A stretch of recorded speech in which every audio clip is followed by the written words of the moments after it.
que es docente de la Escuela de Ciencia Política de esta universidad y también enseña en la Escuela de Ciencia Política de la Universidad Católica. Además también enseña en el CAE, es un docente prestigioso que ha sido embajador en varios países de Latinoamérica y del África, entre ellos Angola, Guinea-Bissau, etc. Sin más preámbulo, pido un fuerte aplauso a la ponencia de hoy que va a disertar el doctor Copa. Gracias.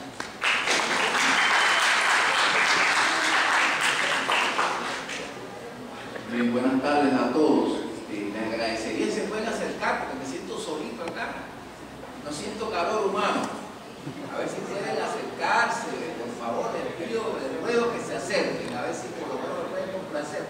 No tengan temor, no les voy a preguntar a nadie nada. Ustedes son los que me van a preguntar a mí, así que yo soy el que estoy en el blanco, así que por favor acérquense. A ver, levántense todos, vengan para acá. Adelante, adelante, vamos. Vengan, con ánimo, vengan para acá. A ver, vamos, adelante. A mí ustedes son los que me van a preguntar, yo no les voy a preguntar a ustedes, así que acérquense más para hacer más cálido este conversatorio del día de hoy. Eso es así. Bien, por lo menos algunos reaccionaron. Bien, yo, bueno, cuando me avisaron para hacer un tiempo atrás, más de un mes, diría yo, casi a comenzar las clases, sobre esta charla que tendríamos el día de hoy, me pareció que era algo muy lejano. Sin embargo, ya hoy estamos a 12 junio, es decir, que el tiempo corre muy rápido, sobre todo cuando hay acontecimientos políticos muy interesantes. Y en estos días se acaba de realizar un hecho importante, dos hechos importantes en cuanto a la integración latinoamericana, que yo veré al final de este conversatorio, de esta charla. Bueno, la charla me dijeron que era sobre integración latinoamericana y yo le agregué la génesis y el desarrollo, porque nada en la vida, y sobre todo más en la ciencia política, no nace al azar. Todo tiene una razón del por qué se produce un hecho. Por eso yo le puse la génesis, es decir, buscar las raíces y después cómo se ha ido desarrollando esta idea en América Latina de ir a una integración. A ver, ¿qué pasa ahí? Bien. Creo que América Latina, antes de la independencia y después de la independencia, pero vamos a situarnos antes de la independencia de América Latina va a ser el reflejo de lo que era España en ese momento, hasta este momento, ¿no es cierto? Porque cuando uno va a buscar en la historia de España, ¿qué vamos a encontrar? Vamos a encontrar un país multinacional, y eso es lo que es España hasta nuestros días. Recuerden ustedes que España es un país o una nación que antes de que el señor Cristóbal Colón llegara a nuestras tierras, pues había estado 5 siglos atrás ocupada por los moros. O sea que España fue sometida durante 5 siglos por la dominación musulmana. De ahí que España sea uno de los pueblos de Europa que tenga un crisol, diría yo, de razas, por esa mezcla que se va a dar de los celtas, los ibéricos, con los musulmanes, ¿no es cierto? De ahí que lo vamos a ver reflejado en las construcciones, vamos a ver una mezcla de lo que dejaron los romanos en la ocupación romana de la península ibérica. Vamos a ver también una mezcla de la arquitectura arábica que también es extrapolada a América Latina. En fin, España es un crisol una mezcla total de identidades culturales. Y a la par de eso, cuando España, finalmente la unidad de los reinos que hoy conforman España, logra expulsar a los moros después de 500 años, pues, ¿qué cosa queda ahí? Queda también varios reinos que en última instancia se unieron bajo la esfera de lo que hoy conocemos como España. Unos años antes de que Cristóbal Colón hiciera esta travesía, es que España se libera bajo el liderazgo de Isabel la Católica y de Fernando, ambos pertenecientes a dos reinos que por intereses políticos se casan. Como ha sido a través de la historia, los matrimonios son cosas, a veces ahora en nuestros tiempos la gente se casa por amor o no se casa, pero casi siempre el matrimonio es una de las instituciones en donde ha prevalecido los intereses, ya sea de propiedad o los intereses políticos. Eso ha llevado a que los matrimonios tengan esa característica. Bueno, en el caso español fue así, pero de todas maneras España se configura desde la expulsión de los moros como un país multinacional, donde hay varios reinos y distintas culturas, ¿no? Lo mismo los gallegos, que los vascos, que los catalanes, que los de Castilla-La Mancha. Es decir, esto es un melting pot, para decirlo de una palabra anglosajona. Esto mismo, esta misma concepción, los españoles la van a utilizar a la hora de colonizar América. Fíjense ustedes cómo los españoles no fueron capaces de hacer igual que los ingleses, los portugueses. Los portugueses llegaron al Brasil, hicieron una identidad y no se dividieron tanto. Bueno, Brasil casi es la mitad de Sudamérica. Los ingleses fundaron esas 13 colonias y ahí se quedaron, sin división. Sin embargo, fíjense ustedes, cuando los españoles empiezan a colonizar y a hacer la división político-administrativa de América, comienza una división. No es lo mismo el virreinato de México, el virreinato del Perú, que la Capitanía General de La Plata o de Santiago. O sea, ellos mismos se dividen. Además, porque hay distintos intereses. Y esa misma división es el legado que nosotros vamos a adquirir cuando se produce el proceso independentista, ¿cierto? Y uno de los principales independentistas, en este caso Bolívar, tenía en mente la unidad latinoamericana para ser el precursor de esta idea de tener en mente la unidad latinoamericana, pero como una fórmula de lo que Bolívar veía del peligro de los Estados Unidos. Bolívar tiene en uno de sus pensamientos, dice, bueno, Estados Unidos parece que está destinado por la providencia a plagar de necesidades al continente americano. Ya desde ese entonces Bolívar plantea esta opinión sobre el papel de Estados Unidos frente a América Latina. Es decir, que vamos a encontrar en Bolívar al primero que va a tener un pensamiento coherente en cuanto a la unidad de lo que iba a ser América Latina, de lo que se estaba configurando como América Latina. Claro está, quizás ese espíritu hispano, español, de los independentistas, porque en definitiva cuando uno ve la historia y la biografía de los independentistas, lo que encontramos son españoles, son hijos de españoles que piensan como españoles, los únicos que quieren ser independientes frente a la metrópoli, pero en sus cabezas y en su cultura está la hispanidad. Y ahí vamos a ver cómo entre los mismos independentistas se da una lucha fratricida entre los distintos caudillos, ¿no?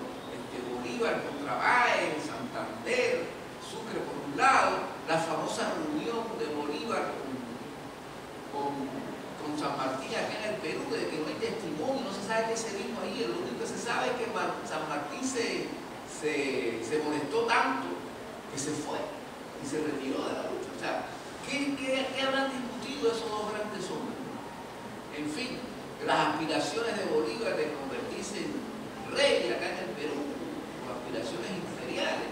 El caso es que si tenemos que rescatar algo de Bolívar, que se considera el padre fundador de lo que es la unidad latinoamericana, tenemos que recoger el pensamiento panamericanista de Simón Bolívar, con todos los defectos y errores que él tenía, pero sí va a ser el primero que va a haber la necesidad de una unidad de América Latina completa, que fuera una sola nación, América Latina.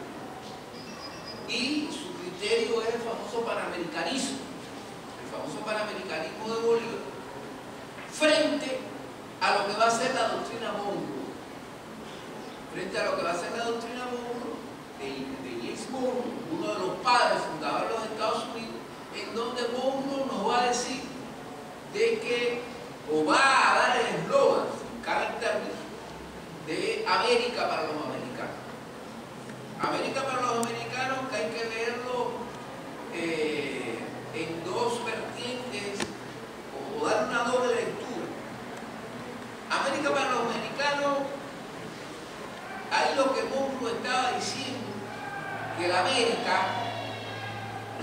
no tenía nada que ver con los problemas europeos. Europa, hasta hace 60 años, o 63 años, Europa estuvo guerreando, Europa ha guerreado toda su vida. Ahora es que hay una paz en Europa, desde finalizada la Segunda Guerra Mundial. Bueno, estuvo la Guerra Fría, pero no fue una guerra caliente, digamos, Europa fue caliente en otras latitudes. Pero el caso es que Europa siempre ha estado guerreando, ¿no? Ahí tenemos las rivalidades entre Alemania y Francia. Al final del camino se pusieron de acuerdo. Y bueno, ahí lo que Monroe está diciendo, ¿saben qué? Los problemas europeos son de los europeos, nosotros no tenemos que ponernos en eso. Por suerte, tenemos un mar grande por delante, que es el Atlántico, lo cual no hace que no nos vinculemos a esa situación de Europa, que ha sido la desgracia de Europa, en donde la forma de gobierno que se han dado ahí, por muy buena que han querido que fuera, siempre han fracasado por las cuestiones de las guerras, las ambiciones geopolíticas, etcétera, etcétera. Ese por un lado, pero por otro lado tenemos que ver la lectura de que América para los americanos también quiere decir que los Estados Unidos surgió, y esa es la idea que tienen la mayoría de los padres fundadores, entre ellos Monroe, surgió con un destino manifiesto, que en definitiva se convirtió en el credo norteamericano, con un destino manifiesto en donde Estados Unidos estaba llamado a ser el país hegemón en esta parte del hemisferio occidental. Es decir, Estados Unidos como el país que va a marcar las pautas de lo que se iba a hacer en esta parte del mundo. Y entonces cuando empieza el expansionismo norteamericano, que es el expansionismo de manual, o sea, cuando uno estudia geopolítica es un expansionismo de manual, ¿no? Es decir, desde las 13 colonias empieza la guerra de conquistas internas, o sea, el movimiento de la frontera, por la expulsión de los nativos de esas tierras, los indios norteamericanos, la compra de Florida a los españoles, la compra de la Luisiana a los franceses, la compra de Alaska a los rusos y cercenar más del 50% del territorio a los mexicanos. ¿No es cierto? Es decir, hay un expansionismo interno que se viene a completar, yo diría, que a finales del siglo XIX. O sea, hay todo un siglo desde que triunfa la Revolución Norteamericana en 1777 hasta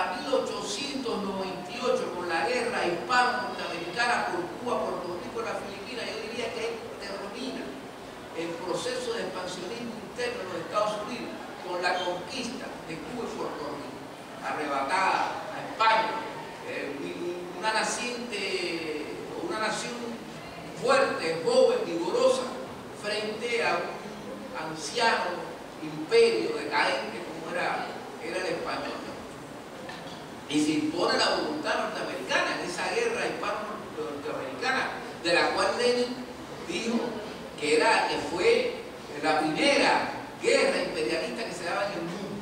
Lenin la califica así, y es verdad, porque en ese momento ya, aunque Estados Unidos no era la potencia que es hoy día, sin embargo, para 1898, el desarrollo superveloz del capitalismo en los Estados Unidos había llevado a que Estados Unidos sea, ya en ese momento, la primera potencia industrial del mundo. En 1898, ya se le había ido por arriba a Francia, a Alemania y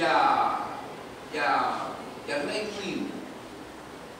Es decir, que se cumple ahí una vez más este destino manifiesto, esta idea de la doctrina Monroe. Por eso, la doctrina Monroe hay que verla y el panamericanismo de Bolívar como las dos lecturas contrapuestas en cuanto a la integración latinoamericana desde su génesis. O sea, hay que siempre partir de ahí. Panamericanismo bolivariano y la doctrina Monroe son dos doctrinas o dos pensamientos opuestos totalmente, ¿no? Uno de independencia total de una sola nación fuerte y el otro de una nación fuerte también, pero que llega a dominar. Nunca vamos a encontrar en el panamericanismo de Bolívar, no vamos a encontrar un criterio de dominio sobre otro, sino una integración de todas las naciones para formar una patria grande, como decía Bolívar. Y en el caso de Monroe, no, en el caso de Monroe es decirle a los europeos, ustedes allá, nosotros acá, pero los problemas de acá son de nosotros, con un expansionismo galopante. Entonces yo empezaría con estos dos pensamientos, el panamericanismo, la doctrina Monroe, como la génesis de lo que hoy conocemos como la integración latinoamericana. De ahí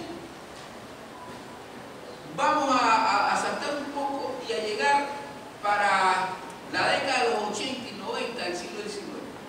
El otro latinoamericano que va a recoger esta idea de una sola patria va a ser José Martí, el cubano José Martí, que cuando él plantea la lucha por la independencia de Cuba y Puerto Rico, que van a ser los dos últimos países en independizarse de España para finales del siglo XIX, Martí, que es un fervoroso seguidor de las ideas de Bolívar, rescata el pensamiento bolivariano de nuestra América. Nuestra América va a ser el pensamiento de Martí, una sola patria. Y entonces, un día antes de morir, de caer en combate, Martí, cuando desembarca en Cuba para pelear contra las tropas españolas, escribe una carta inconclusa que se ha convertido en manifiesto político y en testamento político de las ideas de José Martí.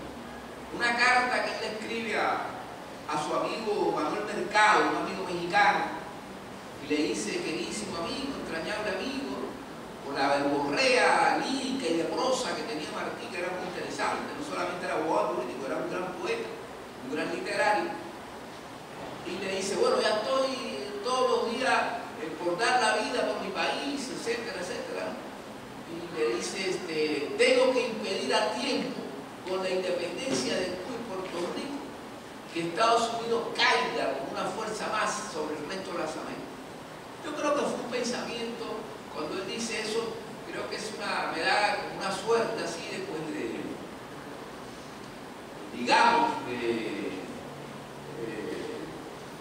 de mirar al ombligo, de ver estas dos naciones, sobre todo Cuba, como la parte más importante, lo cual estaba errado, pero como Cuba fueron uno de contención. El caso es que este va a ser el primer documento, esta carta, después voy a seguirla explicando, va a ser el primer documento antiimperialista o antinorteamericano dentro del contexto de la unidad americana. Además, a continuación él dice, viví en el monstruo y le conozco sus entrañas. Martí había vivido como 30 años en Estados Unidos, había sido cónsul de Argentina y de Uruguay. Y a continuación dice, viví en el monstruo y le conozco sus entrañas, y mi onda es la de David, es decir, el David contra el Goliat, ¿no es cierto?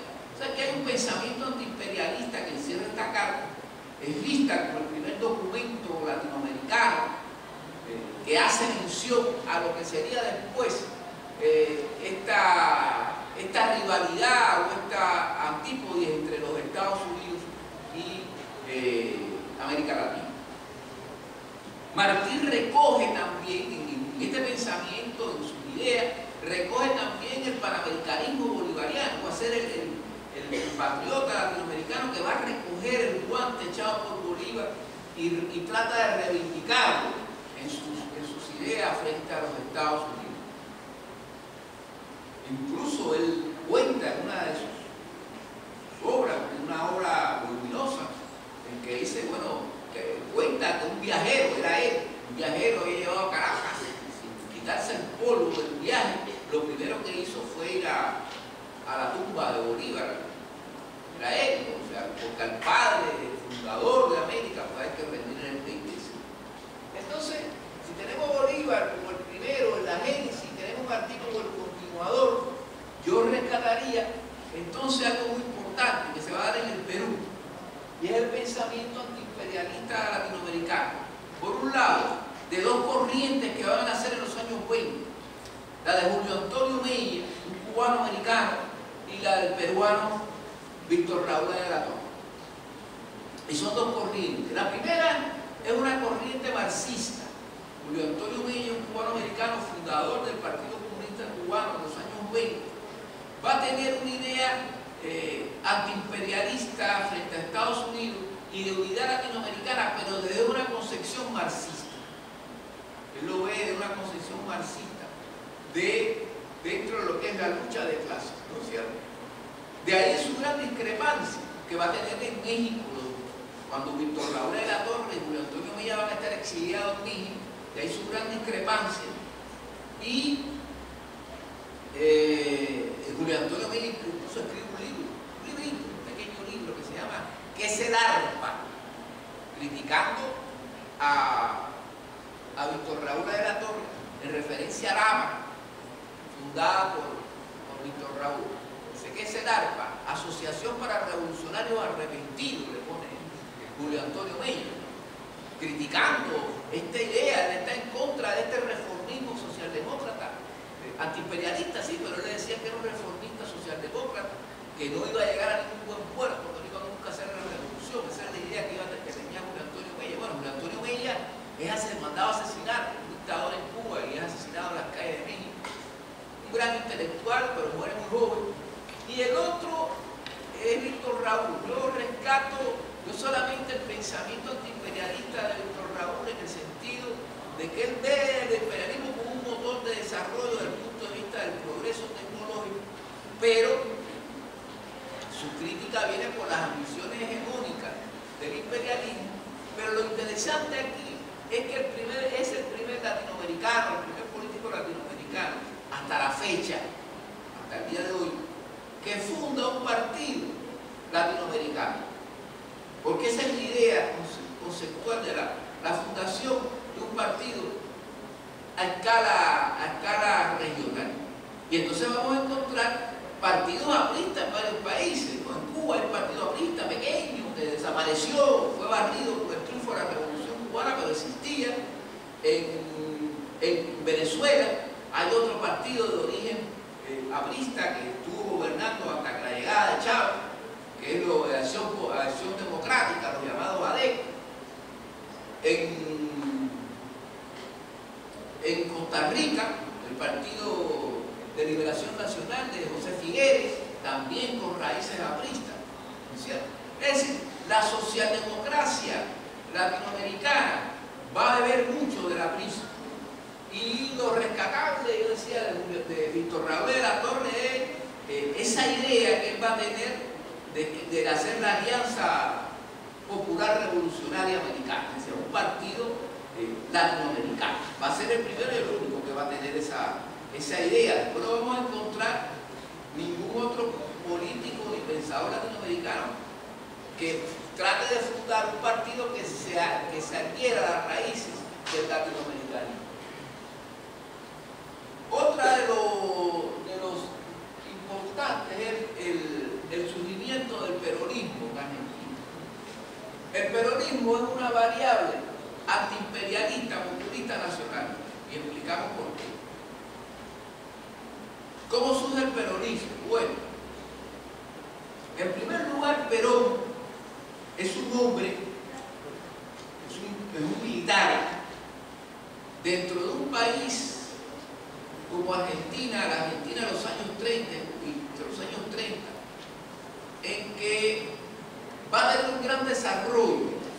Tanto es así que Argentina en la práctica, ya en los años 30, casi estaba para ser un país del primer mundo. Además tenía un desarrollo más que muchos países europeos de lejos. Un país con un gran desarrollo, pero había injusticia social, como existe en los países desarrollados también. Y Perón, que sube al poder junto con un grupo de militares, él es una de las figuras de esa junta militar, pues el jefe, y poco a poco va escalando posiciones y va ganándose adeptos entre la clase obrera, entre los sectores más populares. Perón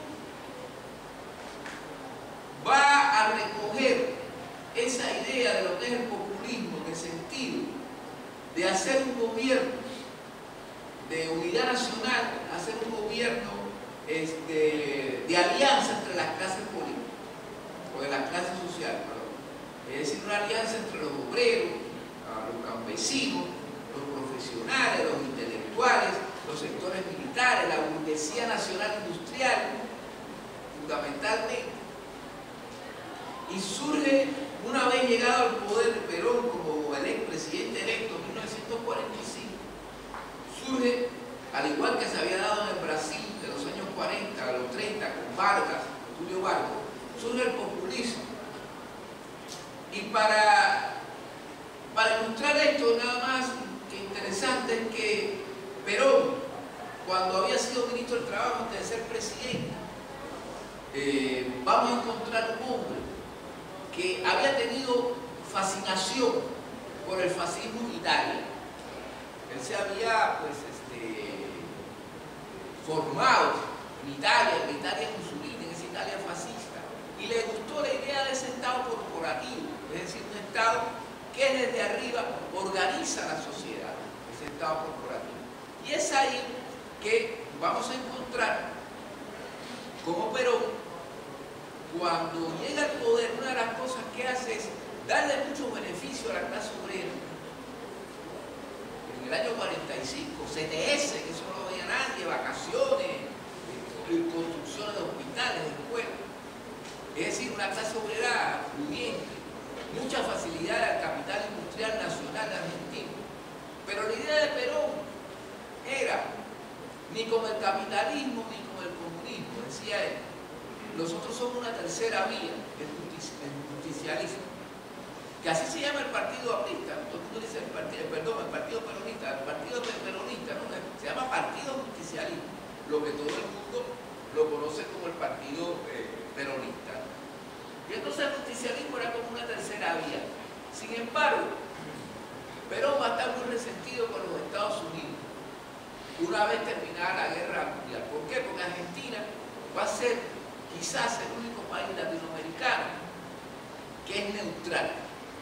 Argentina tiene simpatía por el eje, es decir, por Alemania y por Italia específicamente, pero sabe que no se puede poner al lado del eje porque está muy distante, pero tampoco se puede buscar la bronca frente a Estados Unidos, que está en su patria, y entonces prefiere asumir esta neutralidad. Cosa que los norteamericanos pues saben que no le quedó más remedio. Cuando termina la Segunda Guerra Mundial, los norteamericanos norteamericanos prácticamente le decretan un bloqueo económico a Argentina, en primer lugar refuerza a las Fuerzas Armadas brasileñas, que sí eran incondicionales a los Estados Unidos, habían luchado en Italia con las tropas norteamericanas, y la refuerzan para contribuir a esa rivalidad histórica que no solamente se da en el fútbol, sino en la política y en todo, entre brasileños y argentinos.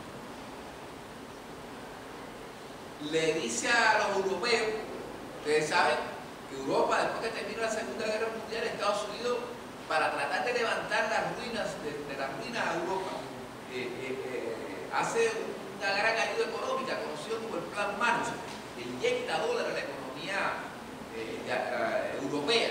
Y una de las cláusulas del Plan Marshall dice: ustedes no pueden comprar ningún producto argentino, como una sanción argentina. O sea, ni un dólar del Plan Marshall va a llegar a Argentina, estando Europa hambrienta, necesitada de comida. Ustedes saben que Argentina es uno de los graneros del mundo, uno de los países que más cereales producen en el mundo, y carne. Y entonces, pero ni un dólar del Plan Marshall pudo llegar a Argentina de compra de comida, necesitando a los europeos, porque estaba prohibido por los norteamericanos. O sea, eso es un golpe que le dan a Perón por esta actitud. Sin embargo, Perón, que es un antiimperialista frente a Estados Unidos, pero no solamente frente a Estados Unidos, sino frente a la Unión Soviética, pero en este caso más a Estados Unidos, que era la nación más cercana a América. Plantea entonces, pues, una lucha frontal frente al comunismo, internamente, reprimir al Partido Comunista Argentino, la izquierda argentina, y esto un poco que va a suavizar esa dureza que los norteamericanos tratan la primera etapa del gobierno de Perón, y suavizan las relaciones con Perón, la tratan de mejorar, porque bajo esa lectura del enemigo de mi enemigo es mi amigo,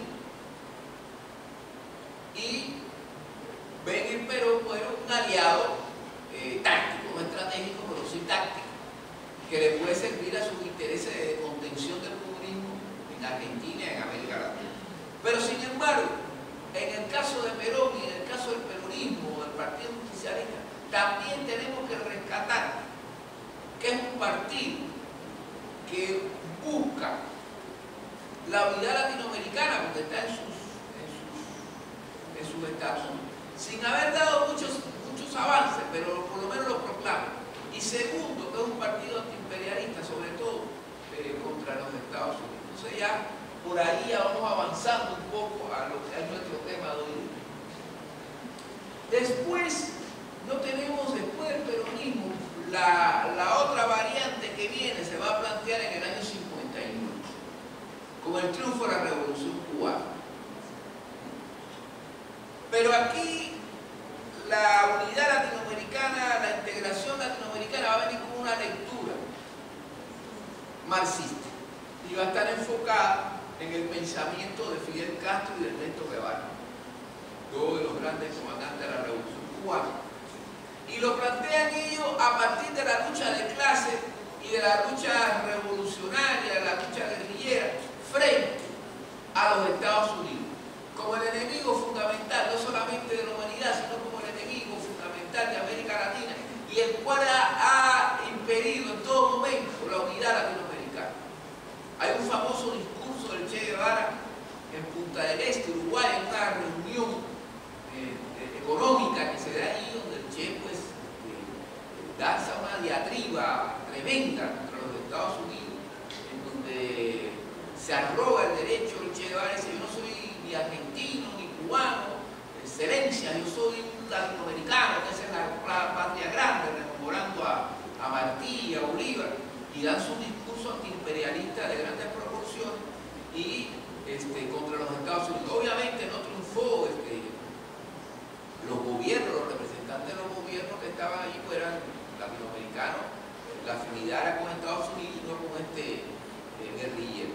El caso es que en Castro y en Guevara vamos a recoger entonces la nueva síntesis ya para los años 60 del pensamiento latinoamericano, ¿no es cierto?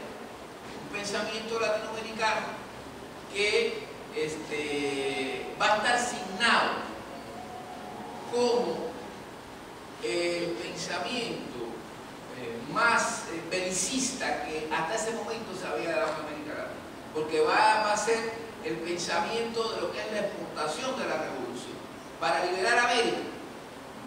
El Che Guevara, en una carta, estando en la guerrilla en Bolivia, en una carta que él envía a una gran conferencia que se da en La Habana, que era la conferencia de todos los movimientos guerrilleros, de toda la izquierda mundial, toda la guerrilla mundial, de todos los partidos comunistas de izquierda, hacen una conferencia, todos los del sur, llamada la Continental. Y el Che Guevara manda una carta en donde dice: en América Latina la consigna es crear 1, 2, 3, mucho Vietnam, porque en ese momento a los norteamericanos le estaban dando una soberana paliza en Vietnam. Entonces el Che Guevara decía: si nosotros hacemos 2 o 3 Vietnam en América Latina, reventamos al imperio yanqui. Esa era la idea, por eso él va al corazón de América, que es Bolivia. Ahí la idea era ramificar aquella guerrilla y que saliera todo de Bolivia, y de ahí Perú, Argentina, Chile, todo se ramificara la guerrilla por toda América Latina y crearle pues una situación muy difícil a los norteamericanos, en donde no pudieran hacerle frente a estos movimientos. Bueno, la historia ya dio la respuesta, que ello fue una locura, fracasó. Es por distintos motivos, que yo no estoy dando una clase de guerrilla ni sobre movimientos sociales y políticos de América Latina, sino estamos en un tema de integración. Bien, ¿por qué el otro punto que yo pongo es América Latina, la agenda perdida de los Estados Unidos? Cuando uno revisa la política de todos los presidentes latinoamericanos, norteamericanos, vamos a ver que América Latina no aparece. A pesar de que estamos ahí, somos vecinos, la cercanía, somos americanos también, porque ellos se dicen que somos americanos, ¿no es cierto? Y yo los reto a ustedes no ir hacia atrás, sino, digamos, desde el año 40 a la fecha, unos 60 y tantos, 70 años, desde Roosevelt hasta Obama, no vamos a encontrar en la agenda de la política exterior norteamericana, no vamos a encontrar a América Latina como una prioridad. No existe. Cuando uno ve al presidente Roosevelt, Franklin Delano Roosevelt, me refiero al segundo Roosevelt, porque hubo otro Roosevelt, el famoso Teddy Roosevelt, de las cañoneras, el famoso de la zanahoria del palo, el famoso presidente Roosevelt del principio del siglo XX. Me refiero al segundo Roosevelt, al que andaba en silla de ruedas.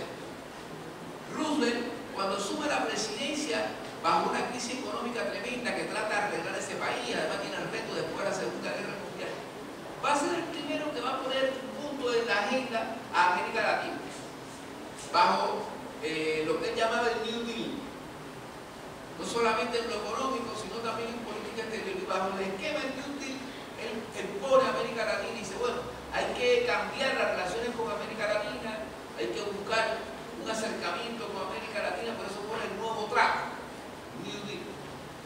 Sin embargo, cuando revisamos cuál fue el comportamiento de la administración Roosevelt, de Franklin Roosevelt, hacia América Latina, vamos a ver que es un presidente que, aunque era demócrata, apoyó a todas las dictaduras latinoamericanas de ese momento. Eran bien recibidas los dictadores militares latinoamericanos en Washington.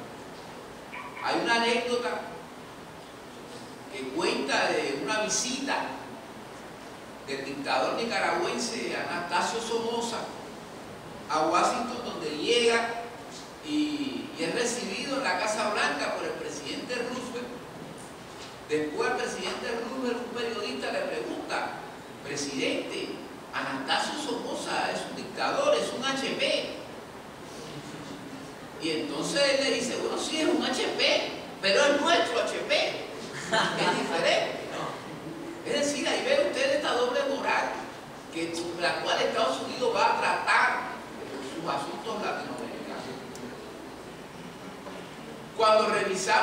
presidente Truman, que es el que le sigue a Roosevelt, es el que lanza las 2 bombas atómicas en Japón, en Hiroshima y Nagasaki, encontramos que ese presidente no tuvo, pero no en la agenda, ni en el papel higiénico tuvo a América Latina, en ningún lugar.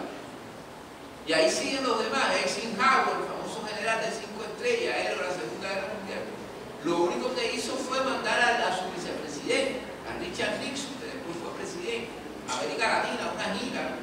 En Venezuela y en Perú le cayeron a huevazos y a tomatazos. Cuando llegó acá a Lima, le metieron un par de huevazos en la cara a Richard Nixon en el aeropuerto de acá de Lima, ¿no? Y después en Caracas igual. O sea, porque aquel era Nixon, que era vicepresidente, era un tipo anticomunista, despreciaba a los latinoamericanos, era un caótico, un mentiroso, por eso tuvo que renunciar finalmente a la presidencia de Estados Unidos. Y el que se va a preocupar ya en el año 60 o 61, pues, que entre la presidencia, va a ser JFK, John Kennedy. John Kennedy, que a decir va a ser para mí el presidente más académico, más intelectual que ha tenido los Estados Unidos hasta el presente, incluyendo Obama, va a ser un hombre que se va a dar cuenta, un pragmático, de que ya había triunfado la revolución cubana, y entonces la revolución cubana ya los norteamericanos la estaban viendo como un mal ejemplo para América Latina.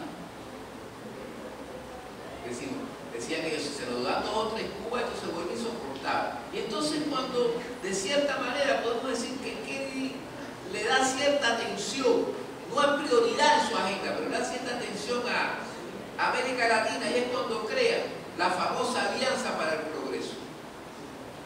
La Alianza para el Progreso, donde salieron los cuerpos de paz. Toledo es un hijo jugativo de los cuerpos de paz, por eso pudo estudiar. Y cuando salen los cuerpos de paz, producto de la Alianza para el Progreso, Kennedy utiliza algunos presidentes demócratas, como fue Rómulo Betancourt, el venezolano, como contraparte a Fidel Castro, y la Alianza para el Progreso como contraparte a la Revolución Cubana. Bueno, la Alianza para el Progreso costó millones de dólares y al final no se resolvió nada y murió junto con John Kennedy. Después el presidente Johnson no le interesa, está inmerso en la guerra de Vietnam. Nixon ya había tenido Nixon ya tiene la experiencia de lo que le pasó a América Latina. El único acercamiento que tuvo Nixon con América Latina es haber tenido un mayordomo cubano-americano, que era el que le contaba todos los chismes y el que le pañó lágrimas a él cuando la mujer no lo quería ver. ¿Por qué razón será? Bueno, en esos tiempos la cuestión gay era más criticado, hoy día no. Carter va a tener cierta inclinación por América Latina, quizás. Lo que pasa es que la doctrina Carter es una doctrina que es global, que es la doctrina de los derechos humanos, ¿no es cierto? Y entonces, bueno, involucra un poco a América Latina, porque Carter va a ser un hombre que va a despreciar no, a tener actitudes de freno contra el Chile de Pinochet. Carter es el primero que hace así, dice, no le vendemos armas a la dictadura de Pinochet, le declara un boicot de venta de armas, trata de arrinconar la dictadura pinochetista, es decir, tienen malas relaciones con Pinochet. Pero bueno, Carter va a ser un presidente bueno por un lado, pero en Estados Unidos el ser débil en política exterior se paga muy caro. Y eso le pasó al presidente Iscar y perdió la reelección frente a uno de los presidentes que los norteamericanos casualmente recuerdan, tanto como a Roosevelt como a Kennedy. Me refiero a Ronald Reagan, uno de los presidentes más queridos por los norteamericanos, tanto como Kennedy y tanto como Roosevelt. Ronald Reagan, que era un pésimo actor, pésimo, una emoción que ver una película de Reagan, y la vean. Se van a echar a llorar o se van a dormir como se está durmiendo Martín. Ahora, sin embargo, Reagan, esta beta de actor, la sabe explotar muy bien, porque maneja muy bien el histrionismo. Y el saber manejar muy bien el histrionismo te ayuda a ser un buen comunicador. Y entonces Reagan va a ser uno de los presidentes más comunicadores, junto con Obama. Obama, una de las virtudes que tiene Obama es que es un gran comunicador. Uno oye un discurso de Obama y es un deleite, porque Obama se comunica muy bien, sabe llegar al público que tiene, ya sea gente mayores, o si va a hablar a los jóvenes, o a los niños, que se comunica muy bien, que tiene un discurso muy fluido. Así tenía Reagan, ¿no? Era un gran comunicador, explotando esa beta de actor que tenía, de histriónico, y sabía muy bien manejar las cámaras, cómo sonreír, en qué momento, cómo cambiar el rostro, etc. Lo sabía manejar muy bien. Entonces, esto va a pegar mucho a la población norteamericana, aparte de que es el primero que introduce el neoliberalismo y hay un crecimiento económico en los Estados Unidos. Pero frente a América Latina, lo que vamos a encontrar de Reagan va a ser agresividad. Con Reagan había triunfado la revolución sandinista, él es el primero que trata de socavar esa revolución, ve la guerrilla en El Salvador como parte de algo que puede dañar los intereses de Estados Unidos bajo el criterio de la famosa teoría del dominó. Invade la pequeña isla de Granada, porque los cubanos estaban construyendo un superaeropuerto allí para que pudiera abrirse esa isla al turismo, una isla pequeña que vivía nada más de la moscada, etc. ¿Y dónde vamos a encontrar algo de la agenda latinoamericana de Ronald Reagan? En el famoso programa de Santa Fe única y exclusivamente. Bien. Y los Bush y Clinton no hicieron nada, salvo Clinton, que es el que funda en el año 94, 95, en Miami, crea lo que se conoce como la Cumbre de las Américas, que es, en la práctica, fue un rompimiento también de una futura integración latinoamericana. Hay que ver que la Cumbre de las Américas es un rompimiento de la futura Cumbre latinoamericana. Organismos internacionales. Bueno, tenemos el caso de dos organismos que van a ser creados después de la Segunda Guerra Mundial en América Latina. Me refiero al TIAR y a la OEA. El TIAR, que quiere decir el Tratado Interamericano de Asistencia Recíproca, va a ser una organización fundada por Estados Unidos, pero no solamente que es militar, sino con un criterio anticomunista. Con un criterio anticomunista. El TIAR va a servir como ejemplo para crear la OTAN, ¿no es cierto? Y bueno, el TIAR, con la guerra de las Malvinas, el TIAR se fue al traste totalmente. Porque el TIAR, una de las cláusulas del TIAR era, los Estados Unidos lo crean con los países latinoamericanos. El TIAR es conocido también como el Tratado de Río de Janeiro, porque se funda en esa ciudad. Una de las cláusulas decía en que la organización había sido creada por si una potencia extracontinental invadía América. Obviamente, estaba diciendo que era la Unión Soviética. Pero bueno, sucedió todo lo contrario. La que invade América Latina es el Reino Unido, el aliado incondicional de los Estados Unidos. Y entonces Estados Unidos, en la época de Reagan, se vio contra la espada y la pared. Y bueno, los miembros del TIAR le dijeron, hay que aplicar la cláusula. Si los norteamericanos no comento, esto es diferente, porque el Reino Unido y los invasores son los argentinos, porque no los malvinenses. Bueno, en fin, el caso es que el TIAR entró en parálisis total después de las Malvinas. Si hay algo positivo, que esta locura que hicieron los militares argentinos, que fue el recuperar las Malvinas, si tuvo algo positivo fue que es el primer escalón por el cual el TIAR comienza a hacer agua. Ya hoy han dado, la semana pasada en la cumbre de la OEA en Cochabamba, Evo Morales, Correa y Chávez le dieron el tiro de gracia al TIAR, porque 4 países se han retirado del TIAR. Nosotros no tenemos nada que ver. Nicaragua, Ecuador, Bolivia y Venezuela. O sea, ya esto ya no tiene razón de ser. El caso es que el TIAR no funcionó para la guerra de las Malvinas. Y la otra organización que está haciendo agua también, que yo, por la vía que va, si no la renuevan, se va a hundir en la Organización de Estados Americanos. Hay quien desde los años 60 le llaman a la OEA el Ministerio de Colonias Yanqui. Ministerio de Colonias Yanqui, porque tradicionalmente en la OEA se ha hecho lo que los Estados Unidos querían. Siempre. Cuando expulsaron a Cuba en el año 62, que México se opone y que el representante peruano se opone también. Después cuando llegó aquí a Lima le dieron una patada por el trasero, lo botaron. El caso es que la OEA lo que ha servido es para los intereses norteamericanos históricamente y hoy está cuestionada totalmente. Ustedes vieron que en la cumbre de Cochabamba, Evo Morales, Rafael Correa, se cuestionaron el papel de la Corte Internacional de Derechos Humanos y de la Comisión de Derechos Humanos.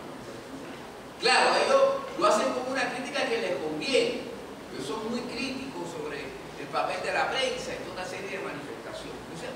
Pero bueno, en fin, eso es la OEA. Yo creo que como la avalancha de organismos que están surgiendo, creo que está naufragando. Bueno,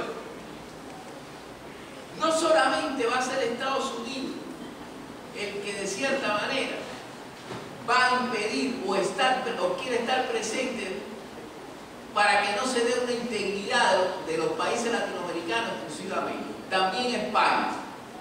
España, que perdió todas sus colonias acá, que es expulsada, es sacada finalmente en el final del siglo XIX con la independencia de Puerto Rico. Después de la Guerra Civil Española, que se instaura una de las dictaduras más violentas del mundo, que fue la dictadura franquista, una dictadura con características teológicas, en donde la Iglesia va a jugar un papel muy importante, pero el sector más oscuro de la Iglesia católica, que es el falangismo y la orden, pues una España movilada, uno veía esa España de los años 60 y 70, era una España frente a la otra Europa liberal, etc. Era una España que prácticamente la gente estaba encerrada en un convento. Pero sin embargo una España que poco a poco, aparte de ser rechazada por Estados Unidos y por el resto de Europa, comienza a levantarse económicamente por la vía del turismo. Y gracias a la labor que va a desarrollar Francisco Franco, que es el dictador español, y Franco, una de las ideas que él dice para el desarrollo económico de España, lo ve en la figura de Hispanoamérica, como dicen los españoles. Dice, ¿por qué nosotros no nos vinculamos más a América Latina o a Hispanoamérica, que es un territorio fértil, tienen nuestra misma cultura, nuestra misma lengua, fueron nuestras colonias? Por lo tanto, tenemos que tomarlo como punto de referencia. Y entonces comienza una lenta penetración española, muy lenta, no tenía ese capital, los capitalistas españoles no tenían ese monto, no tenían esa fuerza como los capitalistas norteamericanos. Y ahí es cuando Franco se le ocurre en los años 50 declarar el Día de la Raza, el 12 de octubre, tomando como fecha el descubrimiento o el encuentro de las dos culturas, como le quieran llamar, de América. Y entonces, bajo esta condición etnográfica, Franco pretende buscar una vinculación más fuerte con las ex colonias de acá de América Latina. Sin embargo, esto quedó un poco así, como cultural, como etnográfico, y no es hasta después de la muerte de Franco y la llegada de la democracia a España, que es con el presidente del gobierno español, Felipe González, socialista Felipe González, que hay un giro más geopolítico, y es con la creación de las cumbres iberoamericanas. Es a Felipe González que se le ocurre hacer cumbres iberoamericanas entre España, entre el primer ministro español, el rey, el presidente portugués y y América Latina, incluyendo Brasil. Y empieza a tener resultados. Podemos ver que en los años 90 las cumbres iberoamericanas van a tener resultados, van a ser plausibles, ¿no es cierto? Comienza una gran penetración del capital español vía turismo. Los hoteles Meliá están en casi todos los capitales. Aquí es el único hay uno, pero en casi todas las capitales de América Latina hay cadenas de hoteles Meliá, muy vinculados al turismo. La penetración de Telefónica, por ejemplo, por citar un ejemplo. Es decir, comienza ya un capitalismo español fuerte, un vínculo que hay que garantizar por la vía política.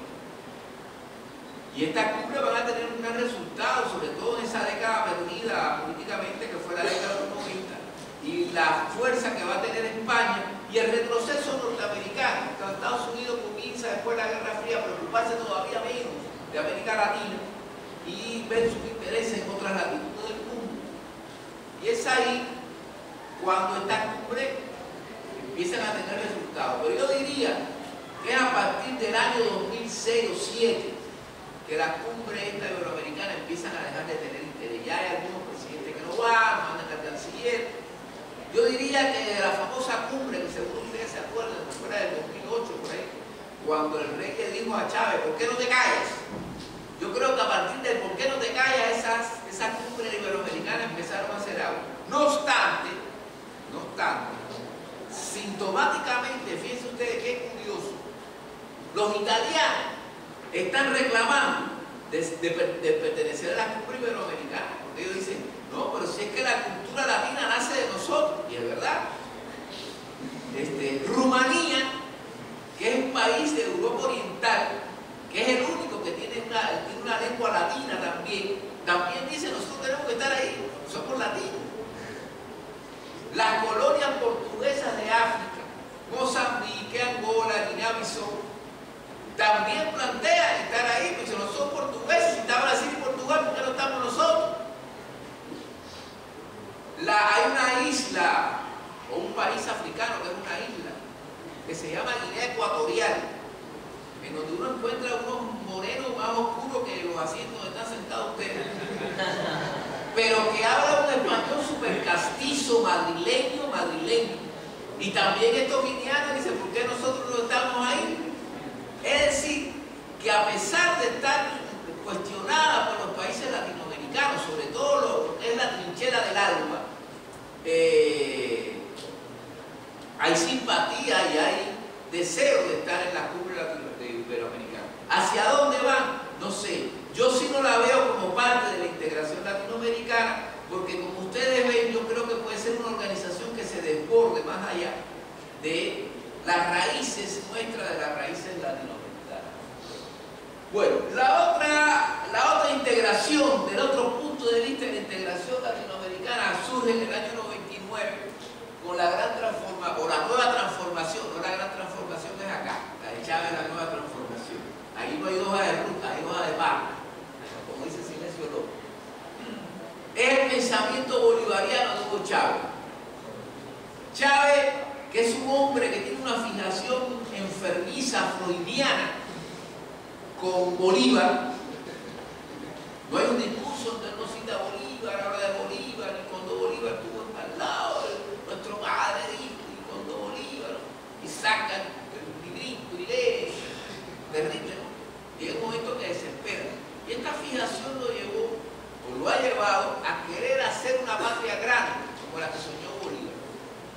Y es así que vamos a encontrar en el pensamiento bolivariano chavista una nueva corriente de integración latinoamericana.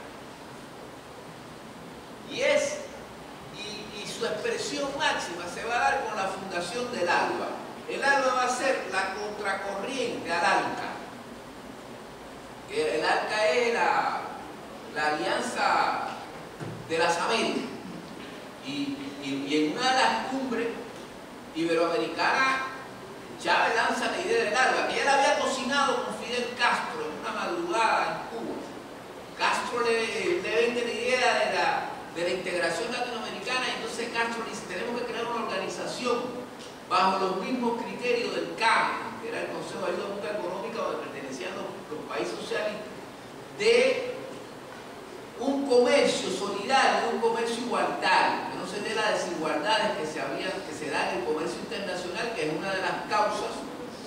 desigualdad entre los países, ¿no? Según la teoría cebalina y según la teoría de la dependencia.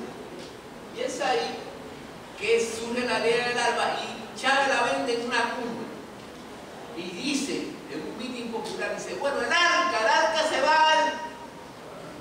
¿no? Surge el ALBA.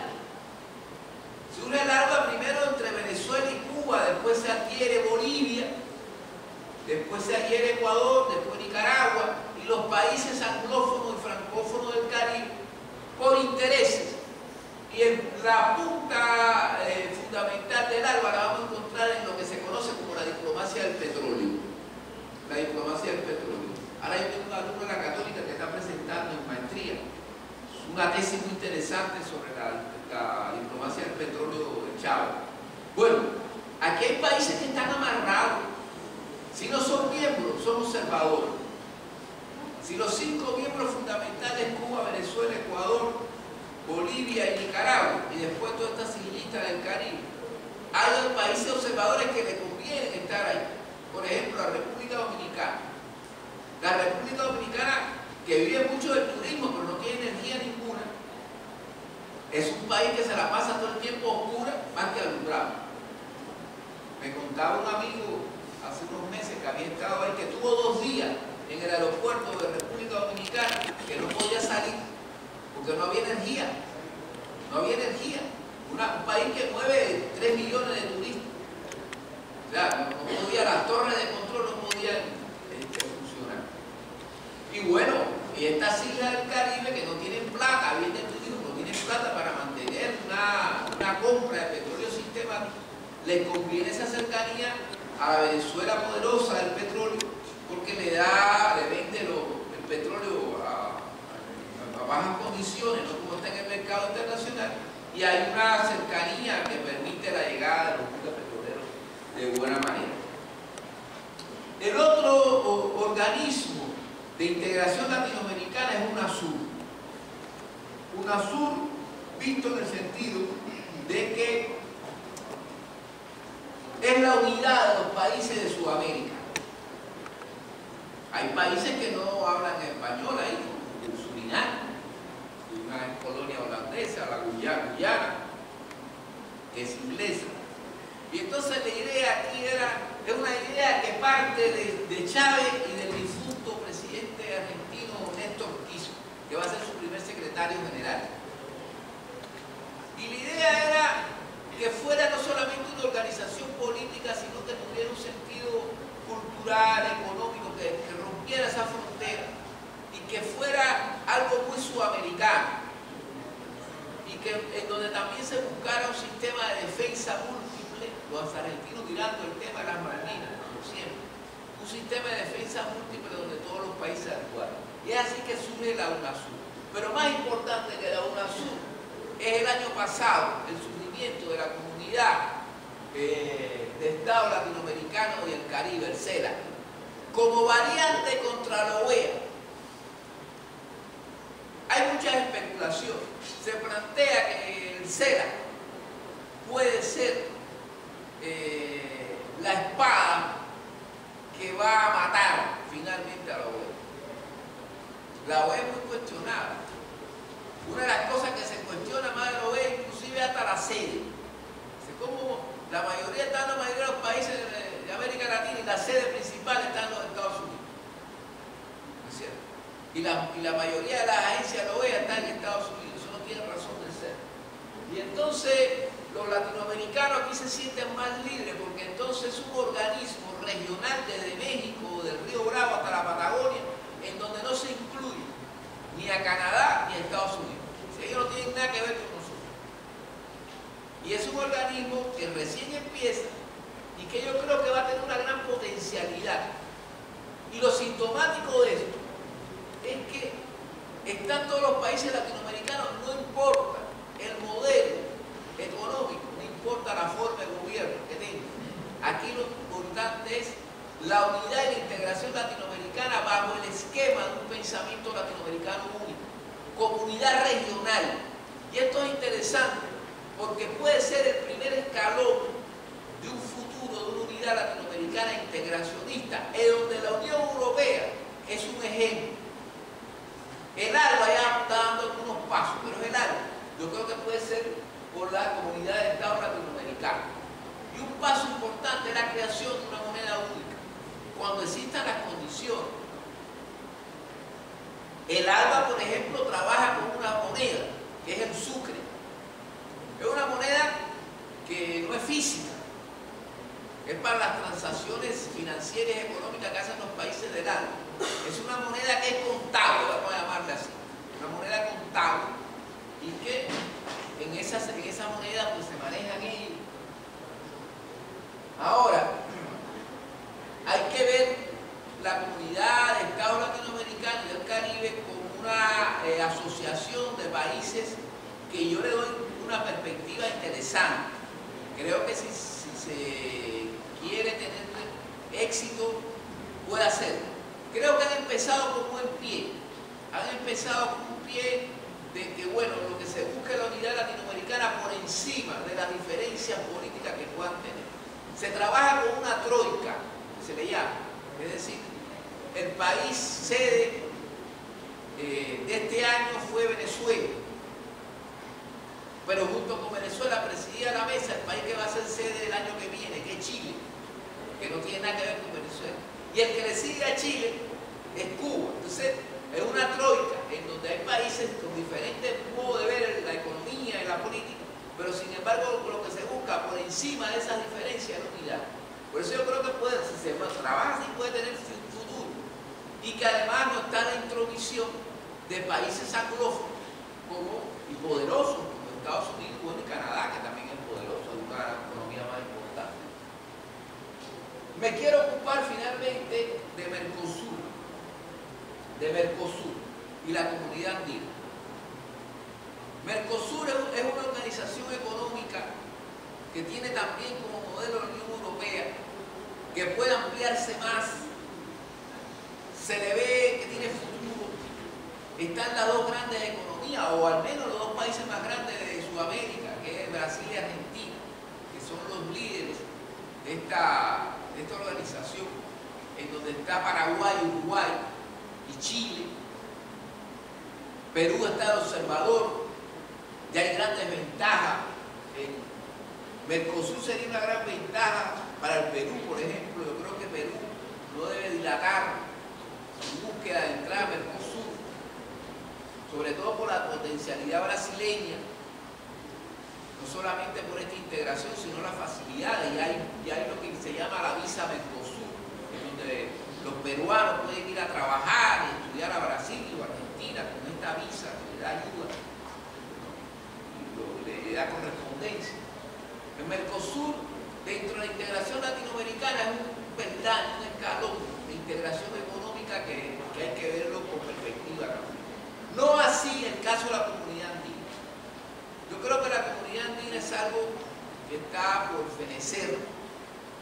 Con la salida primero de Chile y después de Venezuela, quedan 4 países en donde 2 apuestan un modelo y otros 2 apuestan otro.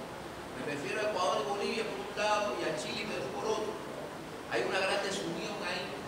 Yo no le veo un buen puerto a la Comunidad Andina y creo que con Mercosur la Comunidad Andina, me parece, soy del criterio que tiende a desaparecer si no le dan otra connotación y otra acción con el tiempo. Y finalmente, la Alianza del Pacífico, que acaba de consolidarse hace 15 días con la firma de los presidentes de Colombia, México, Perú y Chile. Como ustedes ven, la Alianza del Pacífico, casualmente, no es porque estén en el eje del Pacífico estos 4 países, sino que casualmente son los 4 países de importancia económica en América Latina que tienen el mismo modelo económico, el mismo modelo neoliberal. Fíjense qué casualidad. Chile, Perú, Colombia y México tienen gobiernos de derecha, con economía de mercado libre, ¿no es cierto?, con crecimiento los 4, y casualmente están en la cuenca del Pacífico. Cuenca del Pacífico que en estos momentos es el eje del mundo. Perú está en las mejores condiciones en estos momentos, está en el lugar adecuado, en el momento adecuado. Ya Perú va a dejar de ser